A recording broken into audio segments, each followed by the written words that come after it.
Jaký je rozdíl mezi galvanickým a žárovým zinkováním? Hlavní rozdíl mezi oběma metodami spočívá v procesu aplikace. Galvanické zinkování využívá elektrolytický proces v roztoku, zatímco žárové zinkování zahrnuje ponoření předmětu přímo do taveniny zinku. Díky tomu typicky vytváří tlustší vrstvy zinku, což poskytuje lepší ochranu v extrémních nebo agresivních prostředích. Galvanické zinkování sice vytváří hladší povrch, ale jeho ochrana proti korozi je slabší a méně trvanlivá.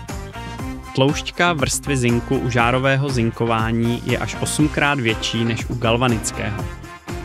Přestože žárové zinkování zanechává hrubší texturu, poskytuje výrazně lepší ochranu proti korozi a delší životnost, což z něj dělá nejlepší volbu pro většinu praktických aplikací, zejména v náročných podmínkách.